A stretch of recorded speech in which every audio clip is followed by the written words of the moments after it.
Hello বন্ধুরা, কেমন আছো তোমরা সবাই? আশা করছি ভালো আছো আর সুস্থ আছো। তো আমিও ভালো আছি। তো তোমাদের সাথে নিয়ে আজকের ভিডিওটা শুরু করছি। তো দেখতে থাকো, আশা করছি তোমাদের ভালো লাগবে। তো দেখো, সকালবেলা উঠে ঘর ঠর ঝাড় দিয়ে উঠুন ঝাড় দিয়ে দুয়ারে জল দিয়ে তারপর আমি দেখো বিছানাটাও তুলে নিয়েছি। তারপর আমি দেখো গাছটা আমি সুন্দর করে বেঁধে দিচ্ছি। গাছটা ওখান দিয়ে ভেঙে গেছে, তো তার জন্য আমি বেঁধে এখানটায় বেঁধে দিচ্ছি। তো পাশেই তো রাস্তা, সবাই যাতায়াত করে ওখান দিয়ে, তো সেই জন্য গাছে না লেগে গাছের ডালগুলো ভেঙে যাচ্ছে। তো দেখো উনুনটা তখন আমি লেপতে পারিনি, স্কুলের টাইম হয়ে গেছে, স্কুলে দিতে গেছি। তারপর আমি দেখো উনুনটাও ভালো করে লেপে নিলাম।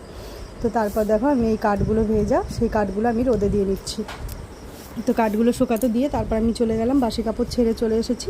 তো এখন এই খরগোশের জন্য কটা ঘাস কাটছি। তো এই ঘাসগুলো কেটে ওদেরকে দেবো। তো দেখো এরা কত সুন্দর করে খেয়ে নিচ্ছে, দেখো। তারপর দেখো আমি চলে যাবো রান্না করতে। তো দেখো এই মাছগুলো কালকে ধরে নিয়ে এসেছে ছেলে, তো এই মাছগুলো আজকে রান্না করব। দেখো কতগুলো ভাজা রেখেছি, আর এই মাছগুলো দিয়ে একটু তরকারি করেছি। তো আজকে আর কিছু রান্না করিনি, এইটুকুনি করেছি। আর কালকের একটু ছিল ভেন্ডির তরকারি আর সয়াবিন, তো ওইটাই ভালো করে গরম করে নিয়েছি। তো আমার ভিডিওটা যদি তোমাদের একটু ভালো লেগে থাকে তাহলে লাইক কমেন্ট শেয়ার করো। আজকের মতো এখানেই টাটা।